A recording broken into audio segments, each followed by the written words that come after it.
Sa kaugnay na balita, binisita naman ni Pangulong Aquino ang ilang repacking sites kagabi. Sa kanyang pagbisita, pinasalamatan ng Pangulo ang mga volunteers na walang humpay sa pagtulong para sa mga mamamayang naapektuhan ng bagyo. Sinabi rin ng Pangulo ang kanyang nakatakdang pagbalik sa Visayas Region. Ang detalye mula sa ulat ni Elena Luna live sa Malacanang. Elena, magandang hapon sa iyo.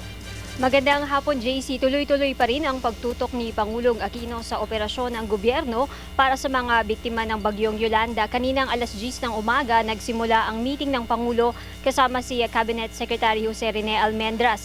Abalaman sa meeting ang Pangulo, nagkaroon pa rin siya ng oras kagabi na pumunta sa 5 repacking sites sa Metro Manila.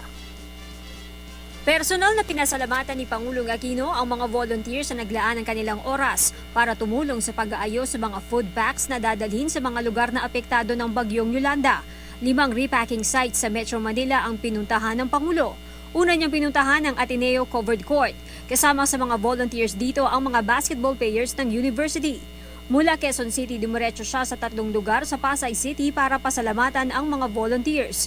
Una sa National Resource Center ng DSWD sa Chapel Road sa Naiya. Sumunod ang Relief Operations Center sa Cargo House sa Barangay Vitales at ang Philippine Air Force Gym sa Villamor Air Base. Huling pinuntahan ng Pangulo ang Fort Bonifacio Philippine Army Headquarters sa Taguig City. Okay. So sa alam po nila, ang alam po ng bansa natin, maraming salamat po.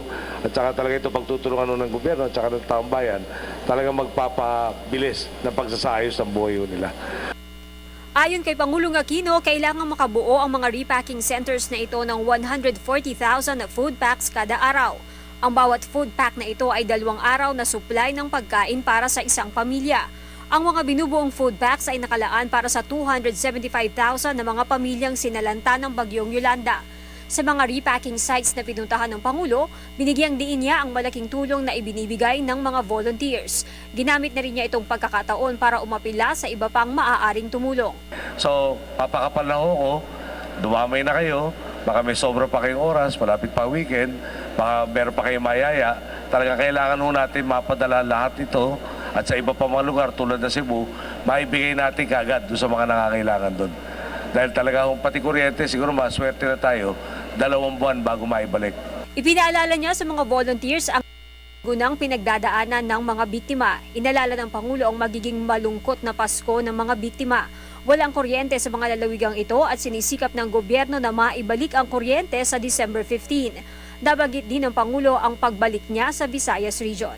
Galing tayo doon ano yata linggo no? At babalik tayo siguro mga Sabado. Kailangan talaga maramdaman ng mga kababayan natin na hindi sila napabayaan, umupa yung tensyon at hindi maging desperado.